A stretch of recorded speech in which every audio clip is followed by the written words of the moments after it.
In every Zelda game, dungeons appear in one form or another. But out of the hundreds, there are a few that require a bit more speculation than the rest. But to many fans of the series, one specific dungeon has managed to pique our interests: the dark and mysterious Shadow Temple. The Shadow Temple is the 9th dungeon that Link must make his way through in The Legend of Zelda: Ocarina of Time. It's located on the most northern hilltop of the Kakariko Village graveyard, with a wooden fence blocking the entrance from any outsider that arouses suspicions.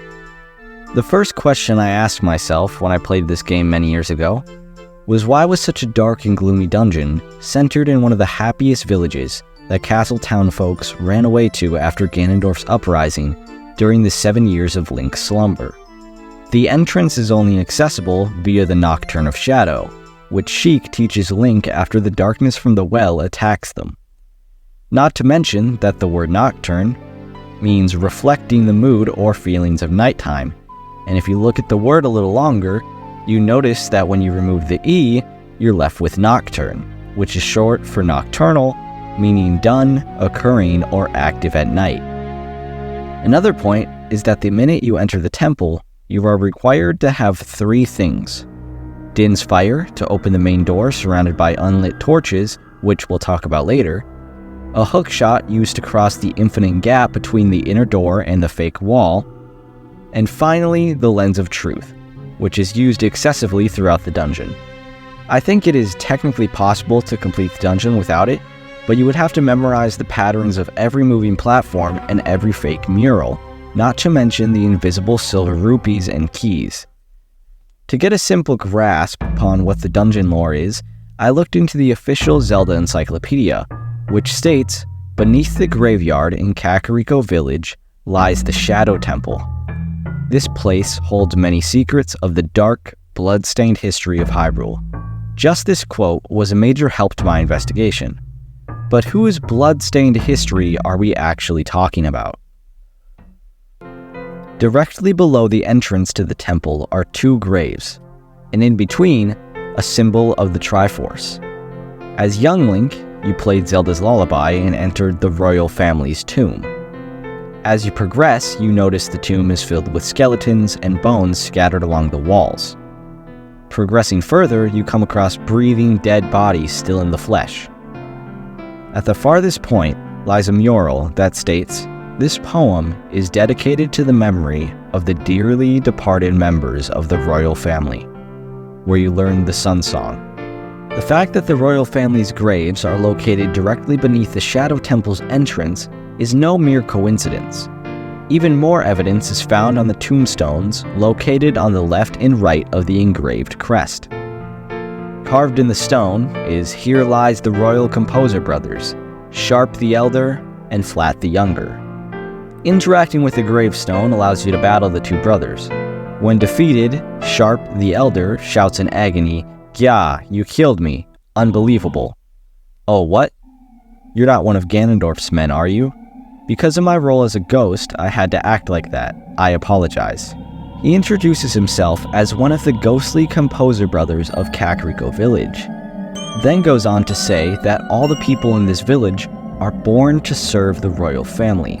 This nods to the fact that Kakariko Village is the roots of the Sheikah tribe, who served the royal family but were later banished after all their years of work.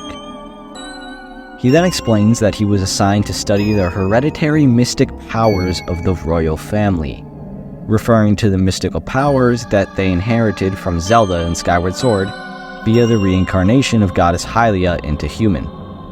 Finally, he states, though we can never figure out the power of the Triforce.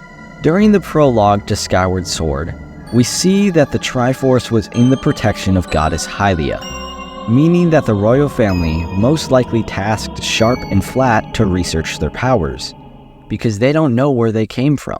If they don't know the powers of the Triforce, a sacred object kept safe by Zelda/Hylia in Skyward Sword, Zelda must have never passed knowledge of it down through her lineage. After that, Sharp says that they almost completed their research on controlling time with the tones of ocarinas, hinting towards the creation of the Sun Song being their first and only attempt of controlling time with music. Finally, he reveals that him and his brother sacrificed themselves to protect the secrets of their research from Ganondorf.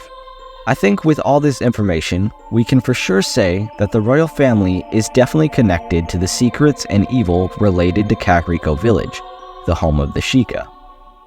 On one final note, in order to enter the Shadow Temple, Link must use Din's fire to light the torches that trigger the door. Although, Din's fire is located in a secret fountain near Hyrule Castle, indicating the only people let into the Shadow Temple were people with close ties to the royal family. But we can still dive a little bit deeper. Upon entering the Shadow Temple, an eerie tune plays with the sound of drums and voices of the deceased.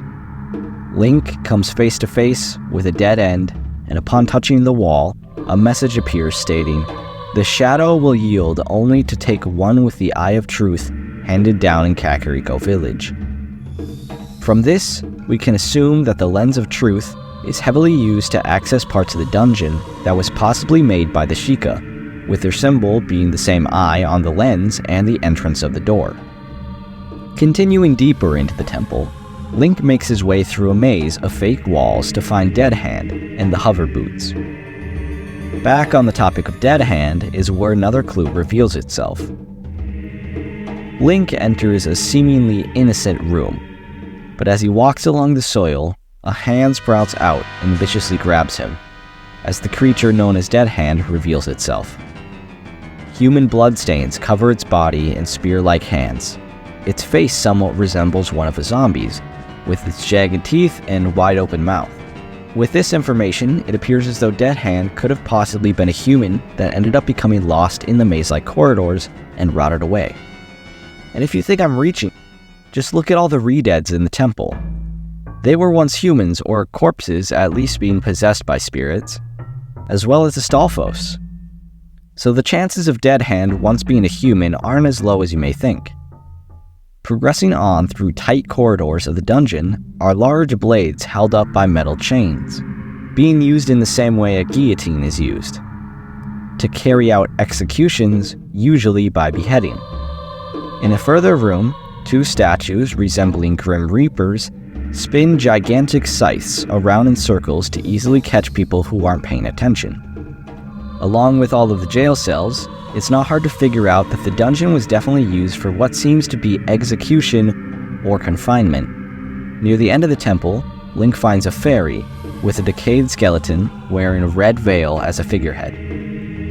But smack in the middle of the mysterious boat is a Triforce crest.